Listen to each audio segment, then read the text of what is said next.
सारे बोलो हालेलुया। खुदा के प्यारे लोगों, बच्चों, दर्शकों, मैं परमेश्वर का दास प्रॉफिट प्रकाश परमेश्वर के पवित्र वचन के द्वारा आज आपसे बातें करूंगा। आज मैं इस विषय पर आपके साथ बातें करूंगा। परमेश्वर खोए हुओं को ढूंढने के लिए आया है। परमेश्वर खोए हुओं को ढूंढने के लिए आया है। हम देखते हैं शास्त्र भाग लूका रचित सुसमाचार 15 अध्याय 1 से लेकर 7 पद। सब जन अपने अपने बाइबल में, पवित्र बाइबल में ध्यान दीजिए। हम खुदा के वचन से देखते हैं। Hallelujah, hallelujah. लूका 15 1 से 7। सब चुंगी लेने वाले और पापी उसके पास आया करते थे ताकि उसकी सुने, पर फरीसी और शास्त्री कुड़कुड़ाकर कहने लगे, यह तो पापियों से मिलता है और उनके साथ खाता भी है। तब उसने उनसे यह दृष्टांत कहा, तुम में से कौन है जिसकी 100 भेड़ें हो और उनमें से एक खो जाए तो 99 को जंगल में छोड़कर उस खोई हुई को जब तक मिल न जाए खोजता न रहे। और जब मिल जाते हैं तब वह बड़े आनंद से उसे कंधे पर उठा लेता है और घर में आकर मित्र और पड़ोसियों को इकट्ठा करके कहता है, मेरे साथ आनंद करो क्योंकि मेरी खोई हुई भेड़ मुझे मिल गई है। मैं तुमसे कहता हूँ कि इसी रीति से एक मन फिराने वाले पापी के विषय में भी स्वर्ग में इतना ही आनंद होगा जितना कि 99 ऐसे धर्मियों के विषय नहीं होता जिन्हें मन फिराने की आवश्यकता नहीं। मेरे प्रियो दर्शकों, हमारे प्रभु यीशु मसीह ने यहाँ पर एक दृष्टांत बताया उन लोगों को। जब प्रभु यीशु मसीह ऐसे लोगों के पास जाते थे कि जो अंधकार में है, जो पाप में है, जो नशे में है, जो बुराई में है, ऐसे लोगों के पास जाते थे, उन्हें परमेश्वर के वचन के द्वारा समझाते थे। तब शास्त्री और फरीसी जो विद्वान लोग थे अपने आप को ज्ञानवान मानते थे। ये लोग प्रभु यीशु मसीह से तिरस्कार करते थे, घृणा करते थे और मन में कहते थे कि ये तो पापियों का मित्र है, ये तो उनके साथ मिलता है, उनके साथ खाता है। और ये कैसा याजक या परमेश्वर का जन है।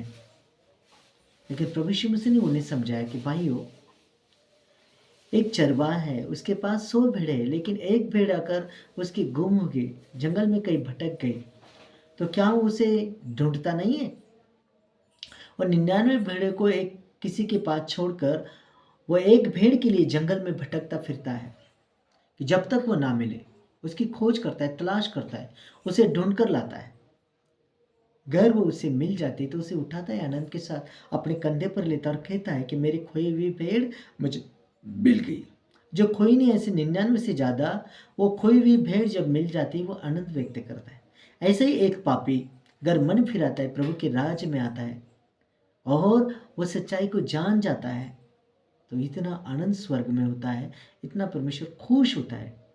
99 धर्मी से नहीं, बल्कि एक पापी जब अपना मन फिराता है वो खुश होता है। प्रभु यीशु मसीह ने दृष्टांत यहाँ पर कहा। मेरे प्रियो बच्चों, दर्शकों, खुदा के प्यारे लोगों, परमेश्वर खोए हुओं को ढूंढने के लिए, भटके हुए, खोए हुए, राह से फिसले हुए ऐसे लोगों को परमेश्वर उठाने के लिए आया है, बचाने के लिए आया है, उन्हें ढूंढने के लिए आया है। Hallelujah, hallelujah. हम देखते हैं और एक आगे को हम देखते हैं लूका रचित सुसमाचार 15 अध्याय 11 से लेकर 32 पद को हम देखते थे। उड़ाव पुत्रों का दृष्टांत हम यहाँ पर देखते हैं। फिर उसने कहा, किसी मनुष्य के 2 पुत्र थे। उनमें से छोटे ने पिता से कहा, पिता, संपत्ति में से जो भाग मेरा हो वो मुझे दे दे। उसने उनको अपनी संपत्ति बांट दी। बहुत दिन न बीते कि छोटा पुत्र सब कुछ इकट्ठा करके दूर देश को चला गया और वहां खोकर में अपनी संपत्ति उड़ा दी। जब वो सब कुछ खर्च कर चुका तो उस देश में बड़ा अकाल पड़ा। जब वो खर्च कर चुका तो उस देश में बड़ा अकाल पड़ा। 2 पुत्र हैं इस, और 2 पुत्र, छोटा जो है पिता से कह रहा है एक दिन कि पिताजी, संपत्ति का जो हिस्सा मेरा बनता है वो मुझे दे दीजिए। पिताजी कह रहे कि बेटा, तू लेकर अभी क्या करेगा? जब टाइम आएगा मैं तुझे दे दूंगा। पर कह रहा है नहीं, मुझे अब भी चाहिए, अब भी चाहिए। कह रहा ले ले, बांट दी संपत्ति। और उसने कुकर्मों में, शराब, ताश, नशे, ऐसे गलत कामों में अपनी संपत्ति उड़ा दी, सब खर्चा कर चुका। 14 पद देखते हैं हम। जब वह सब कुछ खर्च कर चुका तो उस देश में बड़ा अकाल पड़ा और वह कंगाल हो गया। इसलिए वह उस देश के निवासियों में से एक के यहाँ जा पड़ा। उसने उसे अपने खेतों में सुअर चराने के लिए भेजा। वो काम ढूंढ रहा था, कह रहा था कि भाई मुझे कोई काम दो, मुझे कोई काम दो। भला अकाल पड़ा है, खाने के लिए कुछ नहीं है, मेरे पास कुछ नहीं खर्चा करने के लिए, अब मैं क्या खाऊं, कैसे रहूं। और ढूंढ रहा है तो एक बड़े शाहूकार आदमी के पास गया। उसके कह रहा है कि मुझे काम दो, काम दो। उसने कहा जा भाई, तू खेत में जाकर सुअर चराते जा, मैं तुझे पेट को रोटी बीटी दे दूंगा। और उसके घर पे ये जा पड़ा और उसने उसे सुअर चराने के लिए भेजा। और वह चाहता था कि उन फलियों से जिन्हें सुअर खाते थे अपना पेट भरे, और उसे कोई कुछ नहीं देता था। जब वह अपने आपे में आया तब कहने लगा, मेरे पिता के कितने ही मजदूरों को भोजन से अधिक रोटी मिलती है और मैं यहाँ भूखा मर रहा हूँ। मैं अब उठकर अपने पिता के पास जाऊंगा और उससे कहूँगा कि पिताजी, मैंने स्वर के विरुद्ध में और तेरी दृष्टि में पाप किया है। अब इस योग्य मैं नहीं रहा कि तेरा पुत्र कहलाऊं। मुझे अपने एक मजदूर के समान रख लो। तब वह उठकर अपने पिता के पास चला। वह भी दूरी था कि उसके पिता ने उसे देखकर तरस खाया और दौड़कर उसे गले लगाया और बहुत चूमा। पुत्र ने उससे कहा, पिताजी, मैंने स्वर के और आपके विरुद्ध पाप किया है। मैं तेरी दृष्टि में मैंने पाप किया है और अब इस योग्य नहीं रहा कि तेरा पुत्र कहलाऊं। परंतु पिता ने अपने दासों से कहा, झट अच्छे से अच्छे वस्त्र निकालकर इसे पहनाओ और उसके हाथ में अंगूठी और पाँव में जुतियाँ पहनाओ और पला हुआ बछड़ा लाकर काटो, ताकि हम खाए और आनंद बनाए। क्योंकि मेरा यह पुत्र मर गया था, फिर जी उठा है, खो गया था, अब मिल गया है। और वे आनंद करने लगे, और वे आनंद करने लगे। 2 पुत्र हैं। उसने पिताजी से कहकर अपनी संपत्ति ली और दुष्कर्म में उड़ा दी। फिर अकाल पड़ा और भूखा मरने लगा। इसके पास कुछ भी नहीं रहा, काम धंधे ढूंढते रहा, परदेश में जाकर पड़ा। फिर एक जन ने उसे सुअर चराने की ड्यूटी लगाई और सुअर चराता था। फिर एक दिन वो आपे में आ गया, सोचने लगा कि मैं यहाँ तो भूखा मर रहा हूँ और मेरे पास खाने के लिए कुछ नहीं है। जो फलियाँ उस सुअरों को डालता था उसको खाकर मैं अपना पेट भरूँ, ऐसे उसकी मन की इच्छा होती थी। फिर उसने कहा कि नहीं, ये क्या ज़िंदगी में जी रहा हूँ। मेरे घर पे तो इतनी मुबलक रोटी, इतनी बहुतायत की रोटी है कि नौकर भी पेट भर खाना खाते हैं। मैं अपने पिता के पास जाऊंगा, अपने अपराधों को मान लूंगा, पिता से कहूँगा कि पिताजी, मैंने स्वर के विरुद्ध और आपके विरुद्ध पाप किया है। अब मैं आपका पुत्र कहने के योग्य नहीं, खिलाने के योग्य नहीं, परंतु आप मुझे नौकर के समान रख लीजिए, ऐसा कहूँगा।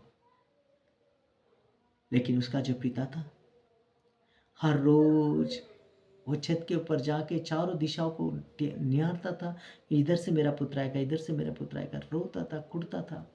उसका छोटा भाई आता था और उससे कहता था कि पिताजी, आपके सुपुत्र ने कौन सा अच्छा काम किया कि जो आप उसकी राह इतनी ताक रहे हो, उसके लिए रोते हो।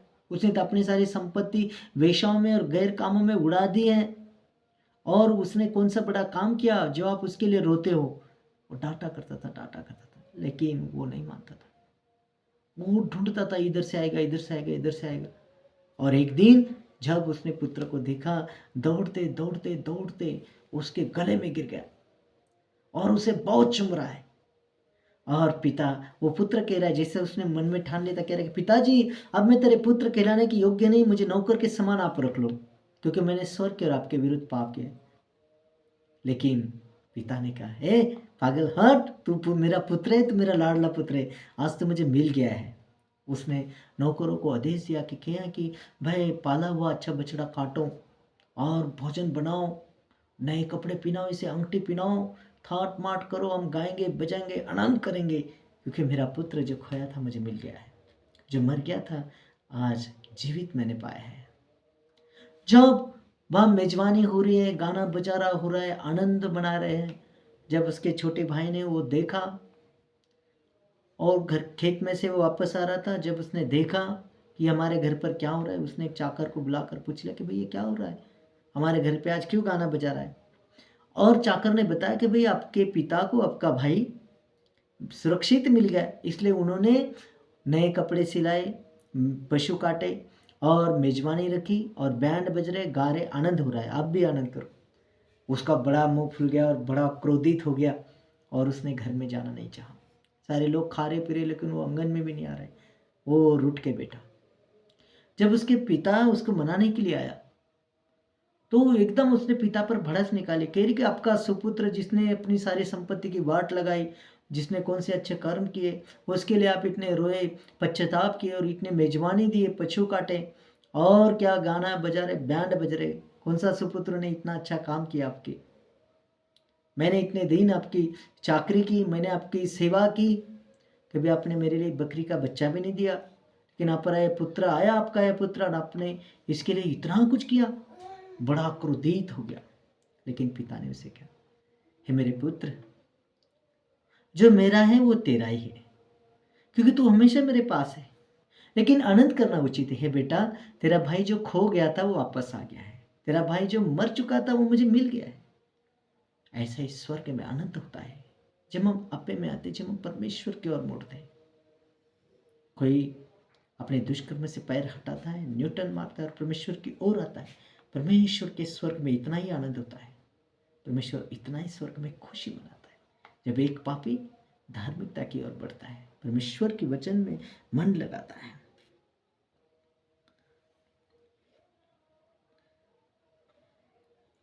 परंतु उसका जेठा पुत्र खेत में था। जब वह आते हुए घर के निकट पहुंचा तो उसने गाने बजाने और नाचने का शब्द सुना। यहां पर हम देखते हैं पवित्र आत्मा मसीह यीशु, उसने एक दास को बुलाकर पूछा, यह क्या हो रहा है।